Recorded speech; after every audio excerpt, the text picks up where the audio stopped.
아멘.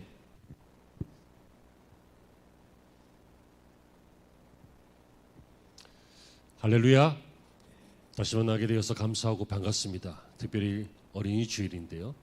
여러분들의 가문에 있는 아이들, 청소년들, 청년들, 여러분들의 자녀들 하나님의 은혜가 충만하시기를 축복합니다. 여러분의 자손들이 잘 되기를 축원합니다. 먼저 오늘 배경을 보면요, 역사의 현장으로 가보면 베델이라고 하는 지역입니다.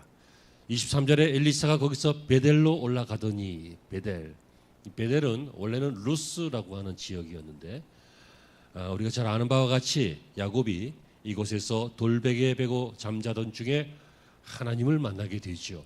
그래서 거기서 기둥을 세우고 그 기둥 위에 기름을 붓고 그곳 이름을 베델, 하나님을 만났다는 뜻으로 하나님의 집이라고 하는 베델이라고 이름을 붙이게 되었습니다. 그런데 나중에 솔로몬이 죽고 난 이후에요. 솔로몬이 죽은 다음에 이스라엘 왕국이 남북으로 분단되었죠. 그래서 북쪽 10개 지파가 밑에 있는 그 남유다, 예루살렘, 하나님의 예배처 이곳을 대적해서 단이라고 하는 지역과 베델이라고 하는 지역에 따로 예배처를 만들었습니다. 그리고 거기다 금송아지를 만들어 놓고 이것이 여호와다. 우리가 섬기는 여호와가 형상으로 보면 이 금송아지 딱 만들어 놓고 이걸 섬기자 하면서 드디어 신앙적 타락이 생기기 시작했고 우상 숭배가 시작됐고 여호와 신앙이 변형되기 시작했습니다. 오늘 본문에 하나님의 사람 엘리사가 여리고에서 베델로 올라왔다라고 말합니다. 이 베델이 어떤 곳인지 방금 말씀을 드렸죠. 야곱이 하나님을 만난 곳이지만 나중에는 솔로몬 이후에는 우상 숭배지가 되어버린 타락한 기독교가 있는 그런 시기입니다. 그런 지역이 되고 말았는데 엘리사가 그곳으로 왔다라고 했습니다. 왜 왔을까요? 참으로 이상하게도 이곳에 요즘으로 이야기하면 신학대학이 있었습니다. 선지자들을 양성하는 선지 학교가 있었습니다. 바로 이 우상숭배지에 어두운 땅에 그래도 소망이 있었고 하나님이 아직도 이곳을 포기하지 않으신 것처럼 보입니다. 엘리사의 스승이었던 엘리야가 불수레와 불마를 타고 산채로 하늘로 올라갔습니다. 죽음을 보지 않고 바로 올라간 몇 안 되는 사람 중에 한 사람입니다. 처음 듣는 이야기십니까? 엘리사는 엘리야의 제자인데요. 그의 스승은 불마차를 타고 승천하였습니다. 그는 그 스승 엘리야가 경영했던 이 베델의 선지학교를 순방하게 하고 있었습니다. 정말 베델은 엘리야의 후예인 엘리사를 맞이하는 큰 축복을 받고 있었습니다. 하나님께서는 이 베델 땅에 있는 많은 사람들, 금송아지를 섬기고 있는 많은 우상 숭배자들, 그것이 기독교인 줄 알고 유대교인 줄 알고 그것이 여호와 신앙인 줄 알고 이 송아지가 여호와다 하면서 잘못된 신앙생활을 하고 있는 그들을 이 베델에 있었던 선지자들을 통해서 지적하고 또 하나님 경외의 신앙을 회복하도록 그렇게 계획하셨습니다. 그래서 엘리사가 베델로 간 것입니다. 하지만 하나님은 늘 쉬지 않고 선한 일을 하시고요. 마귀도 늘 쉬지 않고 악한 일을 합니다. 깨달아지시기를 바랍니다. 우리가 믿음으로 살려고 하면 왜 힘들어져요? 마귀가 방해하기 때문입니다. 성경이 뭐라고 해요? 마귀가 우는 사자와 같이 우리를 삼키려고 한다. 이렇게 말합니다. 우는 사자가 뭐예요? 어르렁거리는 것이죠. 먹이를 찾는 것이잖아요. 그러니까 쉽겠냐고. 바로 이 일이 생겼습니다. 이것이 역사적인 배경이었고 두 번째, 그 구체적인 마귀의 일은 바로 마귀는 언제나 사람들을 통해서 일을 하는데 이렇게 나타났습니다. 이 베델을 회복하기 위해서 베델을 방문했던 엘리사가 그곳을 지나가는데 그곳에 살고 있었던 젊은 아이들이 23절에 보니까 엘리사가 거기서 베델로 올라가니 그가 길에 올라갈 때에 작은 아이들이 성읍에서 나와 저를 조롱하여 이르되 대머리여 올라가라 대머리여 올라가라 하는지라 이렇게 되어 있습니다. 그래서 엘리사가 이들을 저주했더니 곰이 2마리가 나타나가지고 이들을 찢어 죽였다. 42명을. 그들 중에 42명이니까 몇 명이 모였는지 모르겠어요. 100명 아니면 수백 명일지도 몰라요. 아무튼 그 중에 42명이 해를 당했어요. 우리는 언뜻 어린이날인데 목사님 설교가 잔인한 것 같은데요. 어린이날인데 제목은 작은 아이들 해놓고 아주 살벌한 아이들인데요. 뭐 이런 얘기를, 이런 생각을 갖게 될지도 모르겠습니다. 그런데 여러분 오해하지 마시기를 바랍니다. 아이들이 뭘 몰라서 그렇게 엉뚱한 소리 했다고 해서 저주받게 하느냐, 그게 아니라 여기 이 젊은 작은 아이들, 작은 아이라고 하는 말은 나드라고 하는데요. 이것은 유아, 영아, 어린아이를 말하는 것이 아닙니다. 청소년과 청년들을 말합니다. 왜냐하면 요셉이 자신을 가리킬 때 어린 아이다 이렇게 표현했는데 총리가 되어서, 요셉이 몇 세에 총리가 되었어요? 30세. 30세에 나를 어린아이다 이렇게 표현했어요. 나드. 솔로몬이 왕이 될 때 하나님 앞에 기도할 때 뭐라고 했어요? 내가 어린아이라 출입할 줄 모르오니 하나님 내 기도를 들으시고 내게 지혜를 달라고. 난 아이다 그렇게 말해요. 그러니까 여기서 말하고 있는 이 말은 미숙하고 어린 그 키즈, 아이라기보다는 청소년, 청년, 젊은이라고 보는 것이 맞습니다. 왜 그러냐면 이들은 조직적으로 모였고 조직적으로 구호했고 조직적으로 자신들의 뜻을 관철하기 위해서 했는데 아이는 아니죠. 청년들이죠. 여러분 그렇다면 이들은요 청년입니다. 30세 미만의 청년들입니다. 그런데 이들이 조롱했던 그 내용은 무엇이냐면 대머리여 올라가라, 대머리여 올라가라 합니다. 한 번 안 하고 반복합니다. 왜요? 구호니까. 구호인데 참 유치하죠. 대머리여 올라가라, 대머리여 올라가라. 여러분 엘리사는 대머리입니다. 하지만 대머리가 조롱의 대상이 될 수는 없습니다. 그것은 사람의 신체를 비하하는 일이고 모독하는 일이고 그의 인격을 훼손시키는 매우 몰상식한 행위입니다. 대머리 여러분 파이팅입니다. 저도 머리숱이 위에는 별로 없습니다. 그것은 뭐 전혀 문제가 아닙니다. 외국인들을 보면 스킨헤드라고 그래서 반짝반짝 빛나는 그 머리가 멋있는 분들도 많이 있더라고요. 여러분 이렇게 하는 이유가 무엇입니까? 메시지를 듣기 싫으면 메신저를 공격하는 것입니다.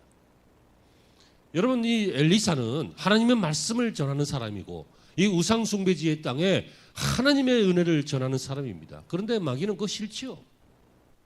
근데 마귀는 싫은데 엘리사여 물러가라, 엘리사여 물러가라고. 뭐 엘리사가 물러갑니까? 안 물러가지. 여러분 사람들은요 그 메시지가 말은 맞는데 그 메시지를 듣기 싫거든. 그럼 어떤 일을 합니까? 그 메시지를 거부하면 이 논리적으로 모순이 생기니까 메신저를 공격한다고요. 메신저를. 네가 뭔데? 뭐 이런 식으로. 너나 잘해. 뭐 이런 식으로. 이해가 되시죠? 그러니까 이 엘리사를 기분 나쁘게 하기 위해서 대머리여 올라가라 이렇게 말하고 있습니다. 그런데 여러분 이거보다 더 심각한 것은 무엇입니까? 올라가라고 하는 것입니다. 올라가라. 이게 뭔 말이에요? 너 스승은 엘리야는 불수레를 타고 하늘로 올라갔다며? 너도 올라가. 왜 여기 와서 그래? 뭐 그런 뜻이죠. 이 말은 무슨 말입니까? 이것은 신앙적으로 도전하는 것입니다. 하나님의 말씀이 듣기 싫어서 하나님의 말씀이 베델에 떨어져서 다시 베델이 온전한 예배처가 되면 안 되니까 마귀가 이 불신앙의 우상 숭배자들을 조정해서 이들을 사용해서 어떻게 합니까? 하나님의 사역이 되지 않도록 방해하는데 그 방해가 무엇이었어요? 젊은이들을 동원해서 이 젊은이들이 대머리여 하면서 막 엘리사의 인격을 모독하면서 올라가라 라고 하면서 하나님이 행하셨던 기적을 거부하면서 지금 시위하고 있다는 것입니다. 여러분 이것이 왜 문제입니까? 하나님의 사람을 조롱하는 듯 보이지만 하나님을 조롱하는 것이기 때문입니다. 여러분 하나님의 사람도 조롱받을 때가 있습니다. 하나님의 사람들도 실수할 수 있습니다. 하나님의 사람들도 못난 사람들 많습니다. 하나님의 사람들도 못나지 않고 실수하지 않았더라도 역사적으로 조롱받을 수도 있습니다. 하지만 여러분 그런 경우가 아니라 복음을 전하는 하나님의 사람들을 반대하고 방해할 때는 실상은 하나님을 반대하는 것입니다. 아멘이 되시기를 바랍니다. 우리가 주일에 왜 동참합니까? 조기진 목사가 항상 옳은 것은 아닌데 왜 대부분 옳은 것처럼 믿어주고 지원해주고 도와주고 순종해주고 같이 해주고, 그 이유가 무엇입니까? 바로 믿음 때문이죠. 이들은 하나님의 사람을 조롱했습니다. 이것은 곧 배교 행위가 되었습니다. 하나님의 사람을 조롱하면 저주받는다, 그 얘기가 아니라 이들은 하나님의 사람을 조롱함으로써 하나님을 조롱하는 것이 되었습니다. 그 증거가 있습니다. 무엇입니까? 매우 계획적이었다는 것입니다. 오늘 본문에 보세요. 성읍에서 나와 그를 조롱했다. 무슨 얘기예요? 계획된 일이란 얘기예요. 야, 저 온단다. 그러니까 우리가 그 마을 입구에 가서 모여서 집결해서 몇 시에 광화문에 모여서 몇 시에 여의도에 모여서, 그거죠. 모여서 계획적인 일입니다.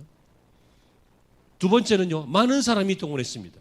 곰이 나와서 42명을 찢었다라고 했는데 이 죽은 사람 42명이고 나머지까지 하면은 몇 명인지 모르겠습니다. 수십 명 내지는 수백 명일 수도 있습니다. 아무튼 젊은 것들이 다 나와서 저 엘리사 저거 이상한 종교를 퍼뜨리는데 우리는 베델에 신이 있으니까, 단에도 신이 있으니까 그냥 예루살렘이나 가라 그러고 못 오게 해라. 북이스라엘과 남이스라엘은 분리됐다. 그러니까 못 오게 해라 하면서 많은 사람을 동원했습니다. 이것이 계획적인 세 번째 증거는 구호를 맞췄다는 것입니다. 구호 뭔지 아시죠? 대머리요 올라가라. 그게 구호입니다. 이걸 맞췄다는 거예요. 우리가 요즘 집회를 보면요, 이 구호 다 맞추죠? 뭐 하잖아요. 이게 다 계획적인 것입니다. 아니면 선창하면 후창하고 뭐 이런 것이, 또는 피켓이나 아니면 종이나 이런 데 구호를 써서 이렇게 딱 말하고 합니다. 네 번째는, 이 계획적인 증거는요, 불신앙적인 도전이기 때문입니다. 올라가라. 모르는 사람들은 모르고 했을지 모르겠지만 아는 사람들은 분명히 알고 한 것입니다. 올라가라. 뭐예요? 엘리야가 올라갔다며.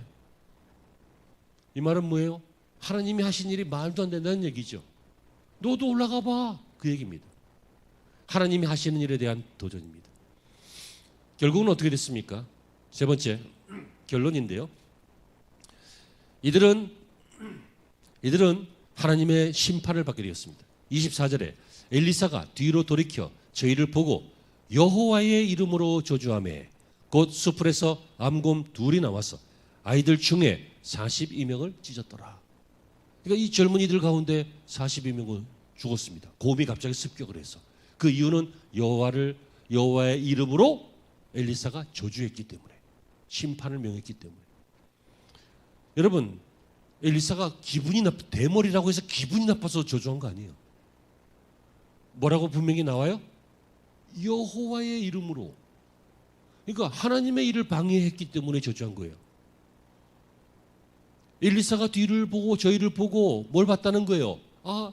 저 경거망동하네, 이걸 본 게 아니라 우상 숭배자들의 배교 행위다, 이걸 본 거예요. 사람들은 도덕적인 것에는 굉장히 민감하고요, 신앙적인 것에는 민감하지 못할 때가 많아요.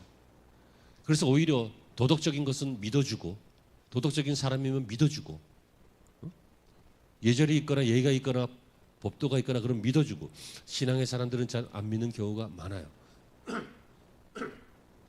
무슨 말이냐면, 사람이 도덕적으로 완벽할 수가 없어요. 그렇다면 여러분, 율법만 주시지 뭐하러 주님이 이 땅에 오십니까? 물론 율법도 지켜야 되고 도덕적으로도 온전해야 되지만 그 모든 것들을 다 덮을 수 있는 완전한 것은 신앙이에요. 다시 말하면 은혜예요. 믿어지시기를 바랍니다. 우리는 구원받을 수 없어요. 근데 은혜로 받는 거예요. 우리는 하나님의 자녀라고 될 수 없어요. 근데 은혜로 자녀가 되는 거예요. 여러분들 흠을 찾아서 하면요, 우리는 주의 일을 할 자격이 있는 사람이 아무도 없어요. 근데 은혜로 하는 거예요. 은혜로. 엘리사가 이들을 보면서요, 이들은 은혜가 없는 거예요. 집단적인 배교 행위예요. 여러분, 교회는 크든 작든 은혜만 있으면 살아요. 성도는 은혜만 있으면 살아요. 근데 은혜가 없으면 죽는 거예요. 여러분 죽어가는 교회가 얼마나 많습니까? 죽어가는 성도들도 얼마나 많습니까? 은혜가 없는 거예요. 은혜가. 그래서 하나님께서 저주하실 때 막 벼락을 치거나 막 땅이 갈라지거나 막 그런 것보다요, 그냥 은혜만 거두어 가시면 그게 저주예요. 왜요? 은혜가 없으면 죽는 길로 가요. 여러분 은혜를 구하시기를 바랍니다. 어떤 경우든지 은혜 없는 말 하지 말고, 은혜 없는 생각도 하지 말고, 은혜 없는 행동도 하지 말고, 그러니까 은혜를 구하시기를 바랍니다. 은혜가 없어지면 어떤 일이 생겨요? 세상에 많은 영향을 그대로 받아요.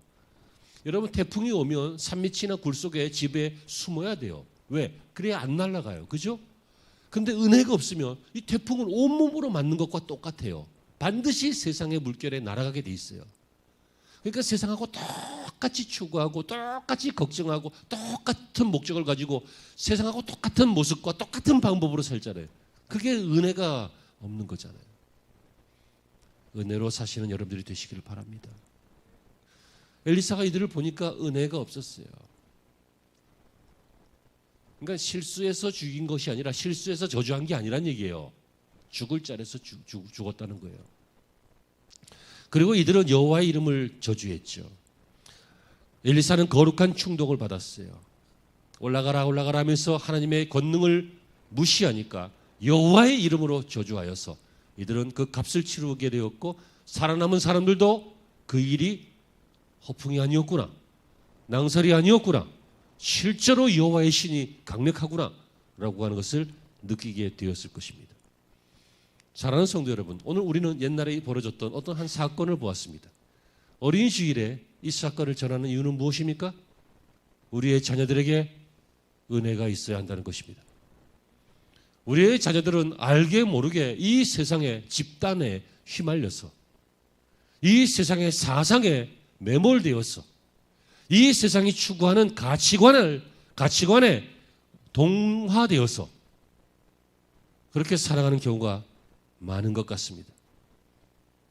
교회는 나오지만, 혹은 어떤 자녀들은 교회를 안 나오지만 그들의 모습을 보면 알게 모르게 그 속에 배교 사상이 있고, 하나님의 능력과 권능을 무시하는, 인정하지 않는 불신앙이 있고, 그리고 하나님의 사람을 혹은 교회를 혹은 말씀을 대적하는 의식이 있는 것이 사실입니다. 그 이유가 무엇입니까? 그들이 베델의 작은 아이들이기 때문에 그렇습니다. 그러니까 베델에서 살고 있었기 때문에 그렇습니다. 베델이 어디라고요? 원래는 하나님의 집이에요. 베델, 하나님의 집, 그런 뜻이에요. 하지만 현실은 어떤 곳이라고요? 금송아지를 섬기는 우상 숭배지예요. 여러분, 우리는 크리스찬들의 가정에 살고 있고 교회를 나오고 있고 뭐 쉬는 분도 계실지 모르겠지만 우리는 어떤 의미에서 베델에 살고 있습니다. 두 가지 의미 다 합니다. 하나님 가까이 있습니다. 동시에 하나님 멀리 있습니다. 하나님의 집이라고 하는 곳에 머물러 있습니다. 그런데 동시에 금송아지를 섬기며 살고 있는 것입니다. 여러분, 오늘의 이 사건을 정리해 보면 이런 생각이 듭니다. 이 젊은 아이들이 왜 이랬을까요? 이 현장에 나오지는 않았지만 이 젊은 아이들의 부모도 평생 사는 동안 금송아지를 섬겼기 때문일 것입니다. 부모가 울면서 여기서 금송아지를 섬기면 다 죽어, 그러면서 우리는 예루살렘으로 돌아가야 돼. 북이스라엘과 남유다가 갈라졌다 할지라도 남유다 예루살렘으로 가는 길이 막힌 건 아니니까 거기까지 가기 싫어서 베델에다가 단에다가 예배처를 만들었잖아요. 그리고 정치적인 이유로 종교를 분리한 거 아니에요. 왜? 자꾸만 남유다로 가면 북이스라엘 왕국이 불안하잖아. 저것들이 자꾸만 성지라고 해서 예루살렘으로 내려가고 하면 유다 편 될까 봐. 그러니까 정치적인 이유로, 통치라고 하는 이유 때문에 이 종교를 사용한 거거든. 그러니까 여러분, 종교가 정치와 섞이니까 어떤 제대로 될 수가 있어요. 그러니까 이들은 금송아지를 섬기면서 그 금송아지를 금송아지라고 안 했어요. 여호와다 그랬어요. 이것이 우리를 애굽에서 이끌어낸 여호와다. 그러면서 섬겼거든. 그러니까 여러분, 지금 기독교가 막 조금 헷갈리는 면이 있고 과거 역사를 봐도 잘못한 일들이 많이 있고 올라가면 더 잘못한 일이 많이 있고 하는 것은 어쩔 수 없는 인간들의 허물이고 인간들의 오류이지만, 그럼에도 불구하고 늘 남아있는 그루터기들은 되돌아가고 회복하고 말씀으로 돌아가고 하나님께로 돌아가고 하는 일들이 생겼는데, 여러분의 가정이, 여러분의 자녀들이, 여러분 이 교회 젊은이들이 바로 베델의 아이들처럼 될 수 있기 때문에 하나님께로 돌아가야 한다는 뜻입니다. 이런 축복이 있기를 바랍니다. 이것은 분명한 축복입니다. 여러분 모든 부모들이요, 자기가 조금 더 힘들더라도 자녀가 조금 더 나은 삶을 살기를 원합니다. 그러니까 돈 벌어서 학비 내고 뒷바라지 해주고 도와주고 살펴주고 몇십 년 동안 그렇게 하는 거 아니겠습니까? 부모의 마음이 어떤 마음이라고 제가 늘 강조했죠. 이 세상에 있는 사랑 중에서 가장 하나님을 닮은 것이 부모의 사랑이라 그랬어요. 그런데 여러분, 서울대학교 간 게 그렇게 자랑스럽습니까? 대기업 취직한 게 그렇게 자랑스럽습니까? 연봉이 1억이 넘어가는 게 그렇게 자랑스럽고 든든하십니까? 물론 좋은 일이고 나쁜 일은 아닐 것입니다. 하지만 그 자녀들이 베델에서 금송아지를 섬기고 살고 있다면 자랑스럽습니까? 우리는 눈물을 흘리고 가슴을 찢어야 할 줄로 믿습니다. 차라리 바울의 말처럼 내가 생명책에서 이름이 지워지고 이스라엘 백성들이 구원문을 받겠다면 차라리 그것을 원한다. 그런 심정으로 내가 차라리 생명책에서 지워지더라도 우리의 자녀들은 후손들은 생명책에 기록되었기를 바랍니다. 이런 간절한 마음으로 하나님 앞에 회개하며 돌아갈 때에, 베델의 부모들이 금송아지를 섬겼기 때문에 자녀들도 금송아지를 섬기다가 하나님의 사람들을 대적해서 이렇게 멸망하는 이런 일들이 생기지 않게 될 것입니다. 사랑하는 성도 여러분, 이들의 부모들이 이 불상사를 뒤에서 조종했을 것입니다. 분명합니다. 여러분, 이런 집회는 이 젊은이들이 모여서 이런 것을 대적하는 그 집회의 배후에는 어른들의 계획이 없을 수가 없습니다. 그렇지 않겠습니까? 본문에는 물론 안 나옵니다, 그런 얘기. 하지만 당연한 것 아니겠습니까? 어쩌면 이런 일들은요, 이날 한 번 있었던 것이 아니라 계속 반복되는 일입니다. 우리나라뿐만 아니라 서양에서도, 역사적으로 고대에서도, 중세에서도, 근대에서도, 그리고 현실사회, 현대사회에서도 이런 일들은 반복됩니다. 이유가 뭐라고 했어요? 마귀도 하나님의 일을 방해하기 위해서 쉬지 않고 일하고 있기 때문입니다. 사랑하는 성도 여러분, 말씀을 맺습니다. 여러분의 집은 베델입니다. 여러분의 집은 하나님의 집입니다. 여러분의 자녀들은 하나님의 자녀입니다. 하지만 자칫 잘못하면 이 베델에는 금송아지가 있기 때문에 이 군중심리에, 이 불신앙 신앙에, 이 배교주의 사상에, 이 황금만능주의에 휩쓸려서 우리도 모르게 교회를 반대하고 하나님을 반대하고 말씀을 반대하는 그러한 자녀들이 생길 수도 있습니다. 그러므로 부모된 여러분들이 회개하는 마음으로 말씀을 회복하시기를 바랍니다. 예배를 회복하시기 바랍니다. 눈물의 기도를 회복하시기 바랍니다. 하나님께 순종함과 하나님의 사역의 순종함과 목회의 순종함과 이런 일에 동참하시기를 바랍니다. 그 은혜가, 그 값이 자녀들에게 돌아갈 것입니다. 예화를 하나 드릴 텐데요. 줄리아누스라고 하는 황제는요, 기독교 역사상 이 332년부터 363년까지 사람인데, 기독교 역사상 아주 대표적인 배교자입니다. 하나님을 믿는 사람들을 많이 죽였고, 또 죽일 수 없는 원로들, 고급 장교들, 이런 사람들은 대놓고 비아냥거리고 그랬던 사람인데요. 그 중에 페르시아와 전쟁 중에요, 기독교 장교 한 분을 만났습니다. 그 사람은 신실한 장교예요. 그래서 이 황제가 장교에게 비웃듯이 이렇게 얘기했습니다. 어이, 자네가 따르는 그 목수 이름이 뭐더라? 예수. 그래. 그 양반 요새 뭐하고 있냐? 죽었다가 살아났다는데 요새는 뭐하고 있냐? 그때 이 장교가 성령의 감동을 받았어요. 실화예요. 예화가 아니에요. 실화예요. 성령의 감동을 받아서, 그러니까 말빨로 맞받아친 게 아니라 성령의 감동을 받아서 이렇게 말했습니다. 네, 목수이신 우리 주님이 오늘 밤 당신의 관을 짜고 계십니다. 목수라고 조롱하고 요새 뭐 하고 있냐고 했더니 오늘 밤 당신의 관을 짜고 계십니다. 이렇게 대답을 한 거예요.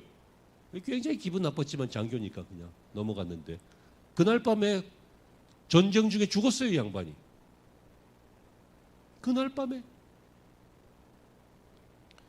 참 사람들은요, 무식하면 용감하다고, 무지하면 알기 전까지는 좀 겸손한 자세를 가져야 되는데 무지한데 막 들이받아요. 하나님을 막 들이받아요. 교회를 막 들이받아요. 복음을 막 들이받아요. 그러니까 오늘 밤에 관에 들어가는 거야. 그러니까 수풀에서 고음이 나오는 거야. 이 고음은 뭐 병일 수도 있고 불황일 수도 있고 뭐 재앙일 수도 있고. 여러분, 사는 길은 하나님의 이름으로 회복하는 길밖에 없습니다. 여러분들의 자녀들을 축복합니다. 하나님의 은혜가 여러분들의 자녀들의 앞날 위에, 한평생 위에 함께 하시길 바랍니다. 자녀를 잘 양육하시고 자손이 신앙 안에서 잘 성장하도록 기도하시고 자손들의 신앙의 대가 끊어지지 않고 연결될 수 있도록 늘 눈물을 흘리시고 하나님께 간구하시는 온 교회가 되시기를 주의 이름으로 축복합니다. 기도하시겠습니다. 하나님, 우리에게 주신 많은 성공이 있지만 가장 큰 성공은 신앙의 대가 끊어지지 않고 주님 오신 날까지 이어지는 것입니다.